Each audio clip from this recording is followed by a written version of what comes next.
심각한 상황입니다. 더 이상 침묵할 수 없습니다. 건강의 여왕이라 불리며 수천만 명이 매일 건강 증진, 심혈관 안정, 혈당 조절, 소화 개선을 믿고 먹는 과일이 있습니다. 하지만 극소수만 아는 사실이 있습니다. 사과는 건강의 상징이라고 믿으시죠? 그런데 제가 30년 연구 끝에 확인한 사실은 정말 충격적이었습니다. 사과를 특정 음식과 잘못 섞어 먹는 순간 그것은 신장을 조용히 갉아먹는 독이 될 수 있다는 거예요. 하지만 오늘 이 시간 황금짝꿍 음식을 통해 몸이 살아나게 합니다. 끝까지 시청해주세요. 죽이는 사과가 아니라 몸을 살리는 사과에 대해서 알려드리겠습니다. 건강을 위해 챙겨 드신 게 오히려 밤마다 소변 때문에 깨게 만들고 아침마다 피로를 심하게 만든다면 어떠시겠습니까? 저는 정해준 박사입니다. 지난 30년간 신장과 식생활의 상관성을 연구해 왔습니다. 대학병원 연구센터에서 시작해서 지역사회 건강센터까지 수천 분의 식습관을 관찰하고 분석해 왔어요. 그 과정에서 많은 분들이 건강하다고 믿고 드시는 음식 조합이 실제로는 신장에 큰 부담을 준다는 걸 확인했습니다. 오늘은 많은 분들이 모르고 반복하는 사과의 잘못된 조합과 그 결과를 낱낱이 말씀드리겠습니다. 여러분이 매일 아침 드시는 그 조합이 혹시 신장을 서서히 약하게 만들고 있는 건 아닌지 함께 점검해 보시죠. 밤에 자다가 자꾸 화장실 가시는 분, 아침에 일어나면 얼굴이 붓는 분, 이유 없이 피로가 쌓이는 분들이라면 더욱 주의 깊게 들어주셔야 합니다. 제가 만난 분들 중 상당수가 단순히 나이 때문이라고 생각하셨지만 알고 보니 매일 드시는 사과 한 개의 조합이 문제였던 경우가 많았거든요. 이 사실 처음 들으셨나요? 댓글로 알려주세요. 얼마 전 만난 67세 박영자님 이야기를 들려드리겠습니다. 영자님은 늘 건강을 위해 아침마다 사과와 우유를 함께 드셨어요. 건강 프로그램에서도 추천하고 주변 친구들도 다들 그렇게 드신다고 해서 당연히 좋은 줄만 알았대요. 그런데 2달이 지나면서 이상한 증상들이 나타나기 시작했습니다. 밤마다 소변 때문에 2~3번씩 깨고 소화가 안 되는 느낌의 더부룩함이 이어졌어요. 아침에 일어나면 얼굴이 부은 것 같고 온종일 피곤하다고 하셨습니다. 가족들은 나이가 드니까 그러는 거라고 생각했죠. 하지만 제가 영자님의 식습관을 자세히 들여다보니 문제는 바로 그 조합이었습니다. 사과와 우유, 겉보기에는 완벽해 보이는 건강식이었지만 실제로는 신장에 과도한 부담을 주고 있었던 거예요. 영자님께 사과는 공복에 단독으로 드시고 우유는 1시간 후에 따로 드시라고 권해드렸습니다. 그랬더니 일주일도 안 돼서 야간뇨가 줄어들기 시작했고 1달 후에는 아침 피로감도 확실히 줄었다고 하셨어요. 이렇게 작은 변화만으로도 충분히 달라질 수 있는 겁니다. 여러분의 신장 건강을 완전히 바꿀 수 있는 중요한 지혜를 오늘 말씀드릴 겁니다. 이 이야기를 끝까지 듣고 실천하셔야만 진정한 변화를 경험할 수 있어요. 혹시 아직 구독과 좋아요를 누르지 않으셨다면 지금 바로 눌러주세요. 이 채널은 여러분의 건강한 노년을 응원합니다.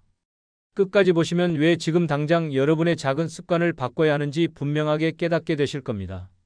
마지막에 나올 단 하나의 습관이 모든 것을 바꿀 수 있거든요. 끝까지 보지 않으시면 가장 중요한 실천법을 놓치게 됩니다. 여러분의 식습관을 바꾸는 작은 실천만으로도 충분히 일어날 수 있는 일이죠. 그래서 이제는 우리 일상에서 신장 건강과 직접 연결되는 사과의 잘못된 조합들을 하나씩 짚어보겠습니다. 아침에 사과와 우유를 함께 먹는 습관부터 말씀드리겠습니다. 많은 분들이 이 조합을 건강식으로 생각하시는데요. 이게 사실은 상당히 위험할 수 있어요. 사과에 들어있는 사과산과 우유의 단백질이 위 속에서 만나면 어떻게 될까요? 이 둘이 엉겨붙으면서 소화가 제대로 안 되는 겁니다. 위에서 덩어리가 되어버리니까 소화액이 제대로 작용하지 못하고 결국 장까지 그대로 내려가게 돼요.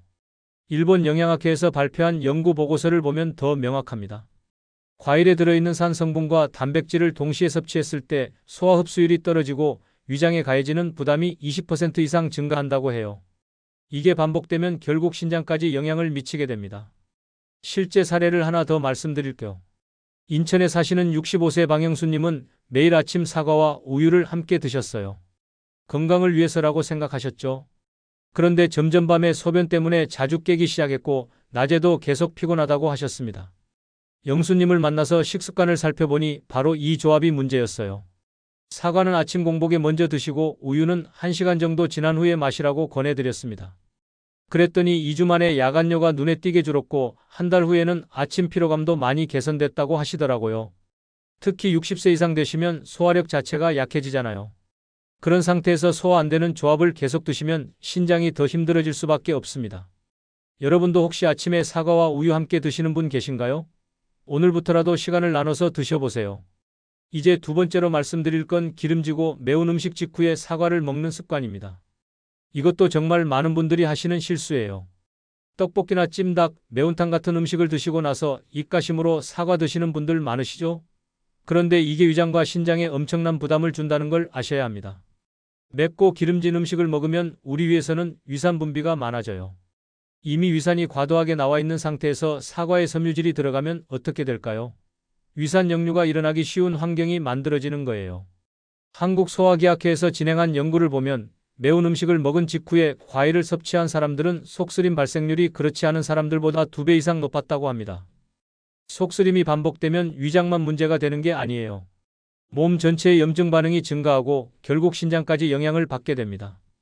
대구에 사시는 70세 이명자님 사례를 말씀드릴게요. 명자님은 저녁에 떡볶이나 매운 음식을 드신 후에 꼭 사과를 드시는 습관이 있었어요. 입안이 얼얼한 걸 사과로 가라앉히고 싶으셨던 거죠. 그런데 점점 속쓰림이 심해지고 트림도 자주 나오고 잠도 제대로 못 주무시게 됐어요. 제가 명자님께 매운 음식을 드신 후에는 최소 2시간은 지나서 사과를 드시라고 권해드렸습니다. 그리고 가능하면 저녁 늦게는 과일 자체를 피하시라고 했어요. 명자님이 이 조언을 따르신 후 한 달쯤 지났을 때 다시 연락이 왔는데 속쓰림이 거의 사라졌다고 하셨습니다. 소화도 훨씬 편해지고 밤에도 잘 주무신다고 하시더라고요. 특히 위식도 역류 증상이 있으신 분들은 저녁 늦게 과일 간식 자체를 피하시는 게 안전합니다. 여러분은 혹시 식후 입가심으로 사과 드시지 않으시나요? 이제부터는 시간을 좀 두고 드셔보세요. 세 번째로 말씀드릴 건 저녁 8시 이후에 사과를 먹는 습관입니다. 이게 생각보다 훨씬 더 심각한 문제를 일으킬 수 있어요. 우리 몸은 저녁 8시 이후부터 신장이 쉬어야 할 시간에 들어갑니다. 그런데 이 시간에 사과를 먹으면 어떻게 될까요? 사과 속에 들어있는 수분과 당분 때문에 신장이 계속 일을 해야 하는 거예요. 유럽에서 진행된 노인 건강 추적 조사 결과를 보면 밤 늦게 과일을 먹는 그룹은 그렇지 않은 그룹보다 야간뇨 발생이 1.7배 높았다고 합니다.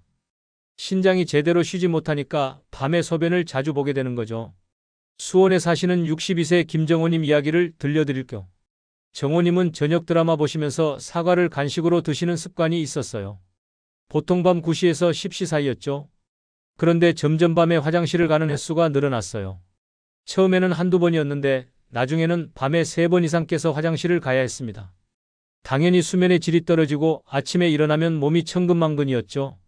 정호님께 사과는 아침이나 이른 오후에 드시고 저녁 8시 이후에는 피하라고 권해드렸습니다. 그랬더니 일주일 만에 야간뇨 횟수가 확 줄었고 2주 후에는 거의 밤새 푹 주무실 수 있게 됐다고 하세요. 특히 당뇨 전 단계이신 분들은 밤에 과일 섭취를 더욱 조심하셔야 합니다. 혈당 조절도 어렵게 만들고 신장에도 부담을 주거든요. 혹시 여러분도 밤에 사과 드시고 아침에 피곤하지 않으셨나요? 또 말씀드리고 싶은 건 탄산음료와 사과를 함께 먹는 경우인데요. 요즘은 시니어분들도 탄산음료를 좋아하시는 분들이 계세요. 특히 사이다나 콜라를 식사 후에 드시면서 사과도 같이 드시는 분들이 있거든요. 탄산음료의 당분과 사과의 과당이 동시에 들어가면 혈당이 급격히 올라갑니다. 이게 반복되면 신장이 당을 걸러내느라 계속 과부하 상태가 되는 거예요. 특히 이미 혈당이 높으신 분들은 이 조합을 절대 피하셔야 합니다.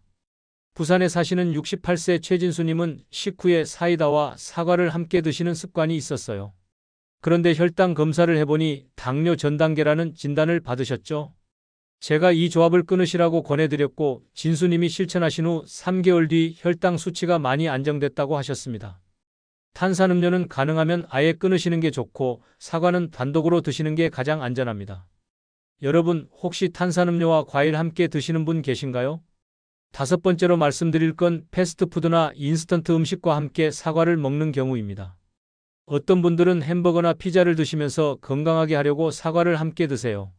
그런데 이게 오히려 역효과를 냅니다. 패스트푸드에 들어있는 트랜스 지방과 높은 나트륨이 이미 신장에 부담을 주고 있는 상태에서 사과의 과당까지 들어가면 신장은 3가지를 동시에 처리해야 하거든요. 서울에 사시는 73세 한미숙님은 손주들과 패스트푸드점에 가시면 건강을 생각해서 꼭 사과를 주문하셨대요. 그런데 점점 다리가 붓고 피로가 심해지셨죠. 알고 보니 패스트푸드 자체도 문제지만 거기에 사과까지 더해져서 신장이 감당하기 힘들었던 거예요. 미숙님께는 패스트푸드를 드실 때는 사과 대신 물을 충분히 마시고 사과는 따로 건강한 식사와 함께 드시라고 권해드렸습니다. 한 달 후 다리 부종이 많이 줄었다고 하시더라고요.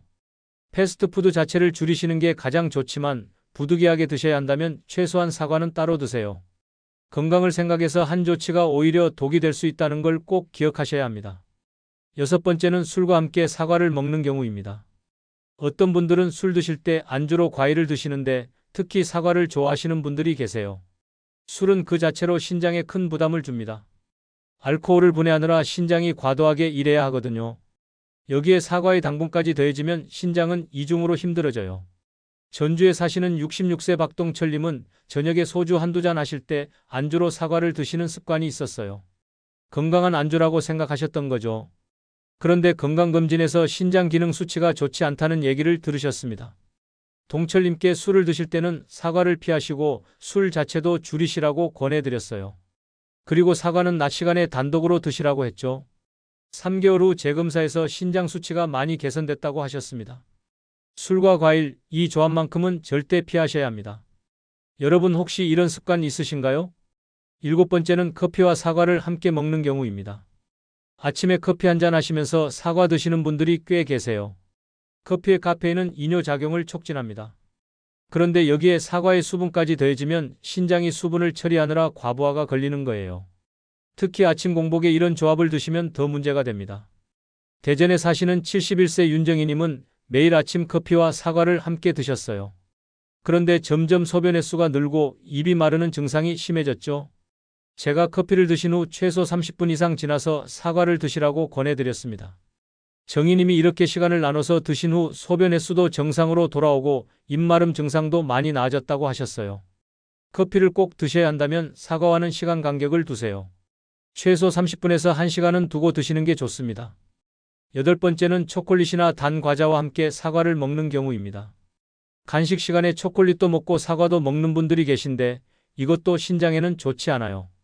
초콜릿과 과자에 정제된 당분, 그리고 사과의 과당이 동시에 들어가면 혈당 스파이크가 일어납니다. 혈당이 급격히 올랐다 내렸다 하면 신장이 그만큼 힘들어지는 거죠. 광주에 사시는 64세 서미라님은 오후 간식으로 초콜릿과 사과를 함께 드시는 습관이 있었어요. 그런데 피로가 심하고 집중력도 떨어진다고 하셨죠. 혈당 변동 때문이었습니다. 미라님께 간식은 한 가지만 선택해서 드시고 가능하면 사과만 드시라고 권해드렸어요. 실천하신 후 피로감이 많이 줄었다고 하셨습니다. 이렇게 대표적인 8가지 실수를 피하는 것만으로도 신장 부담을 크게 줄일 수 있습니다. 작은 습관의 변화가 큰 건강의 차이를 만든다는 걸 꼭 기억하세요. 이제 반대로 사과를 제대로 먹으면 얻을 수 있는 이점들과 함께 먹으면 좋은 음식들을 알아보겠습니다. 이제부터는 사과를 올바르게 먹었을 때 얻을 수 있는 놀라운 효과들과 함께 먹으면 좋은 음식들을 말씀드리겠습니다. 먼저 사과와 당근을 함께 드시는 방법입니다. 이 조합은 눈 건강과 혈액 정화에 정말 좋아요. 사과의 펙틴과 당근의 베타카로틴이 만나면 시너지 효과가 나거든요. 특히 아침 공복에 사과와 당근을 함께 갈아서 주스로 만들어 드시면 좋습니다. 그런데 여기서 주의하실 점이 있어요. 주스로 만들 때 절대 설탕을 추가하시면 안 됩니다. 과일과 채소 자체의 단맛만으로 충분하거든요. 제주도에 사시는 69세 강수진님은 눈이 침침하고 피로하다고 하셨는데 제가 매일 아침 사과 당근 주스를 만들어 드시라고 권해드렸어요. 한 달 정도 지나니까 눈이 한결 편해지고 혈액 검사 수치도 좋아졌다고 하시더라고요. 여러분 중에 눈 건강 때문에 당근 챙기시는 분 계신가요? 거기에 사과를 더하시면 효과가 배가 됩니다. 두 번째로 사과와 삶은 달걀을 함께 먹는 방법입니다. 이 조합은 뼈 건강에 정말 좋아요. 골다공증 예방에도 도움이 됩니다. 사과의 비타민과 미네랄이 달걀의 단백질, 칼슘과 만나면 뼈를 튼튼하게 하는데 큰 도움이 돼요. 아침 식사로 사과 한 개와 삶은 달걀 한두 개, 그리고 따뜻한 물 한 잔이면 완벽한 식사가 됩니다. 다만 고지혈증이 있으신 분들은 달걀을 일주일에 3개 이하로 드시는 게 좋아요. 과천에 사시는 74세 조명숙님은 골다공증 초기 진단을 받으셨는데 매일 아침 이렇게 드신 후 1년 뒤 검사에서 뼈 밀도가 개선됐다고 하셨습니다. 아침 식사 간단히 챙기고 싶으신 분들 이 조합 한번 시도해 보세요. 세 번째는 사과와 견과류를 함께 먹는 방법입니다. 이건 뇌 건강과 기억력 보호에 탁월해요. 사과의 항산화 성분과 견과류의 오메가3 지방산이 만나면 뇌세포를 보호하고 인지 기능을 유지하는 데 큰 도움이 됩니다. 오후 간식으로 사과 한 개와 호두 한 줌 정도가 적당해요. 다만 하루 한 줌 이상 과다하게 드시면 열량이 너무 높아지니까 주의하세요. 안양에 사시는 67세 임재호님은 건망증이 심해진다고 걱정하셨는데 매일 오후에 이렇게 드신 후 석 달쯤 지나니까 기억력이 많이 좋아졌다고 하셨어요. 혹시 건망증 걱정되시는 분 계세요? 이 조합 꼭 시도해 보시길 바랍니다. 네 번째는 사과와 꿀을 함께 먹는 방법입니다. 이건 면역력 강화와 소화 안정에 좋아요. 사과를 쪄서 꿀을 살짝 곁들여 드시면 환절기에 특히 좋습니다. 찐 사과는 소화도 잘 되고 꿀의 항균 성분이 면역력을 높여주거든요. 다만 당뇨가 있으신 분들은 꿀 섭취량을 제한하셔야 해요. 하루 한 스푼 정도만 드세요. 천안에 사시는 70세 배정란님은 환절기만 되면 감기에 자주 걸리셨는데 이 방법을 실천하신 후로는 감기를 거의 안 걸리신다고 하셨습니다. 환절기에 감기 잘 걸리시는 분 있으신가요? 이 방법 한번 시도해 보세요. 다섯 번째는 사과와 고구마를 함께 먹는 방법입니다. 이건 소화 개선과 복부 팽만 완화에 정말 좋아요. 삶은 고구마와 사과 한 개를 함께 드시면 식이섬유가 풍부해서 장 건강에 큰 도움이 됩니다. 변비가 있으신 분들에게 특히 좋아요. 가벼운 한 끼 식사 대용으로도 괜찮고요. 다만 당분이 많으니까 과식은 주의하셔야 합니다. 부천에 사시는 68세 황경희님은 만성 변비로 고생하셨는데 이렇게 드신 후 장 건강이 많이 좋아지셨다고 해요. 소화 문제 자주 겪으시나요? 이 조합이 도움이 될 겁니다. 여섯 번째는 사과와 요구르트를 함께 먹는 방법입니다. 이건 장내 유익균을 늘리는데 아주 좋아요. 다만 요구르트는 무가당 제품을 선택하셔야 합니다. 당이 첨가된 요구르트는 오히려 해로울 수 있거든요. 사과를 작게 썰어서 플레인 요구르트와 섞어 드시면 됩니다. 용인에 사시는 65세 신혜정님은 장이 예민해서 자주 배탈이 나셨는데 매일 아침 이렇게 드신 후 장 건강이 많이 안정됐다고 하셨어요. 일곱 번째는 사과와 귀리를 함께 먹는 방법입니다. 이건 콜레스테롤 관리와 혈당 안정에 좋아요. 아침에 귀리를 물이나 우유에 불려서 거기에 사과를 썰어 넣으면 완벽한 건강식이 됩니다. 귀리의 베타글루칸과 사과의 펙틴이 만나면 콜레스테롤을 낮추는 데 큰 도움이 돼요. 성남에 사시는 72세 최영수님은 콜레스테롤 수치가 높으셨는데 이렇게 드신 후 석 달 만에 수치가 정상 범위로 내려왔다고 하셨습니다. 여덟 번째는 사과와 시금치를 함께 먹는 방법입니다. 이건 빈혈 예방과 에너지 증진에 좋아요. 사과와 시금치를 함께 갈아서 스무디로 만들어 드시면 철분과 비타민C가 함께 흡수돼서 빈혈 예방에 도움이 됩니다. 다만 시금치는 데쳐서 사용하는 게 좋아요. 마산에 사시는 66세 김순례님은 빈혈 때문에 항상 피곤하셨는데 이 스무디를 꾸준히 드신 후 활력이 많이 생겼다고 하셨어요. 아홉 번째는 사과와 생강을 함께 먹는 방법입니다. 이건 혈액순환과 체온 유지에 좋아요. 사과와 생강을 함께 끓여서 차로 드시면 특히 추운 날씨에 좋습니다. 손발이 차가우신 분들에게 추천드려요. 생강은 너무 많이 넣지 마시고 적당량만 사용하세요. 춘천에 사시는 71세 박순옥님은 손발이 항상 차가우셨는데 이 차를 마신 후 혈액순환이 좋아지고 손발이 따뜻해졌다고 하셨습니다. 열 번째는 사과와 양배추를 함께 먹는 방법입니다.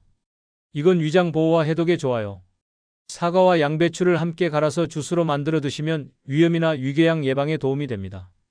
양배추의 비타민유와 사과의 펙틴이 위 점막을 보호해 주거든요.